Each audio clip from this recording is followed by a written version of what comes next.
अब तक की मेरी 3 साल की फिटनेस जर्नी में मैंने कम से कम सप्लीमेंट्स यूज़ किए हैं और ऐसा कोई रिग्रेट नहीं है कि मैंने कुछ सप्लीमेंट्स यूज़ नहीं किए तो रिजल्ट्स कम मिले।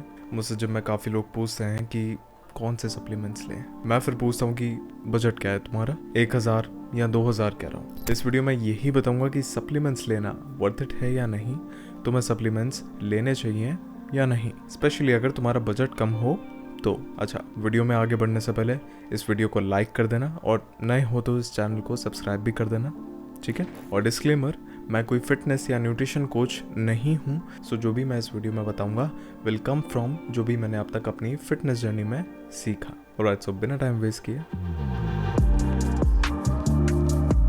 सबसे पहले जानते हैं सप्लीमेंट्स के बारे में। सप्लीमेंट्स होते क्या हैं? सप्लीमेंट्स एक्स्ट्रा हेल्पर की तरह होते हैं जो हमारी बॉडी को थोड़े और न्यूट्रिएंट्स, विटामिन्स और मिनरल्स प्रोवाइड करते हैं। वे protein, creatine, fish oil, multivitamins, pre workout, vitamin D3, glutamine, L-carnitine और लास्ट मास गेनर कुछ एग्जांपल्स हैं इन सप्लीमेंट्स के।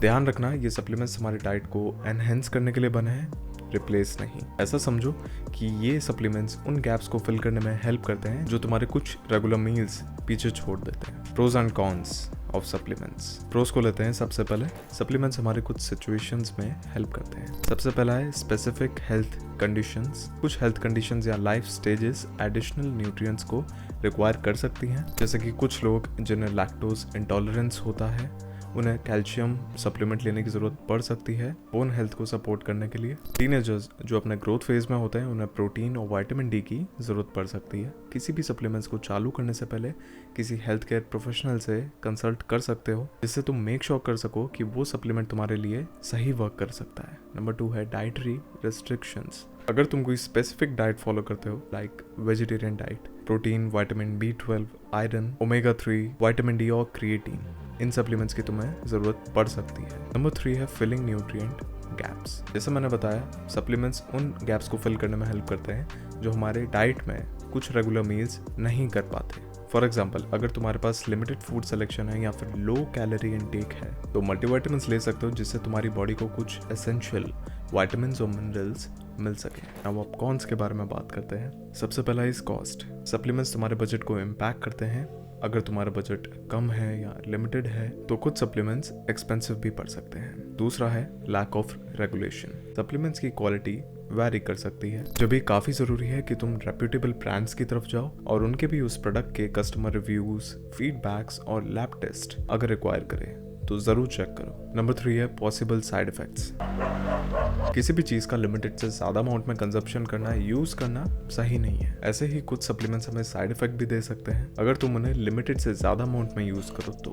फॉर एग्जाम्पल, कुछ विटामिन्स और मिनरल्स को हाई डोजेस में लेने से बॉडी में टॉक्सिसिटी हो सकती है। सप्लीमेंट्स लेने से पहले तुम्हारी सबसे पहली प्रायोरिटी होनी चाहिए घर का खाना, यानी होल फूड्स, नेचुरल और कम से कम प्रोसेस फूड्स होते हैं। For example, fresh fruits, vegetables, whole grains, nuts and seeds, eggs, legumes, quinoa etcetera. ये फूड्स हमें essential nutrients like vitamins, minerals, fibre और एंटीऑक्सीडेंट्स के प्योर फॉर्म में प्रोवाइड करते हैं। एक हेल्दी डाइट का फाउंडेशन होते हैं और काफ़ी हेल्थ बेनिफिट्स ऑफर करते हैं।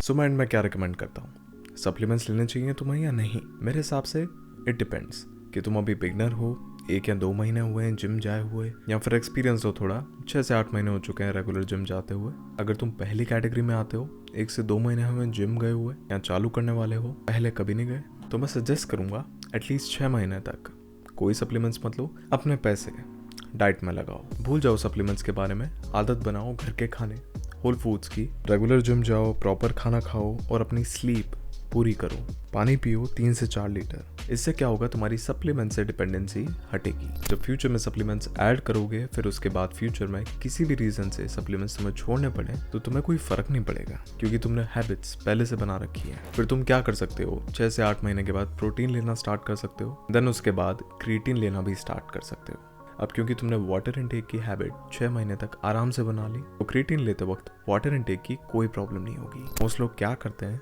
स्टार्टिंग से ही सप्लीमेंट्स लेना चालू कर देते हैं, प्रोटीन, क्रिएटिन और फलाना ढिकाना। प्रॉब्लम यहाँ आती है कि उनकी हैबिट्स जो मैंने अभी पहले बताई वो उनकी डेवलप नहीं होती, उन्हें कुछ ज़्यादा पता नहीं होता, बिगनर स्टेज में होते हैं। अब सपोज प्रोटीन ले लिया स्टार्टिंग से ही, अब उनको फ्यूचर में किसी भी रीज़न से प्रोटीन सप्लीमेंट छोड़ना पड़ा तो फिर वो सोचेंगे कि प्रोटीन कहाँ से ले आऊँ, क्योंकि कन्वीनियंट पड़ जाता था। क्रिएटिन लेते वक्त प्रॉपर वाटर इनटेक रेगुलर नहीं हो पाता, 3 से 4 लीटर, और फिर तो क्रिएटिन के साथ तुम्हें और लेना पड़ता है प्लस 1 से 2 लीटर, तो अराउंड 4 से 5 लीटर। अब क्रिएटिन लेने से मसल थोड़ी फुल लगती है और थोड़ी सी स्ट्रेंथ भी बढ़ जाती है। तो जब तुम बिगनर हो और होप्स हो तुम्हें छोड़ना ना पड़े लेना, लेकिन जब क्रिएटिन छोड़ दोगे तो डिमोटिवेशन हो सकता है, उन्हें लगेगा रिजल्ट्स नहीं मिल रहे, उल्टा डाउन हो रहे हैं। मोस्टली लोग ऐसे ही सप्लीमेंट्स छोड़ने के बाद जिम करना भी छोड़ देते हैं। उन्होंने अपने रिजल्ट्स को सप्लीमेंट से जोड़ रखे थे, ना कि अपने हैबिट्स से। तो सप्लीमेंट से ज़्यादा अपनी डाइट और अपनी हैबिट्स को प्रायोरिटी देना ज़्यादा ज़रूरी है। जब एक बेस फाउंडेशन बन जाएगा तब एडिशनल हेल्प सप्लीमेंट्स की ले सकते हो। और अगर बजट लिमिटेड है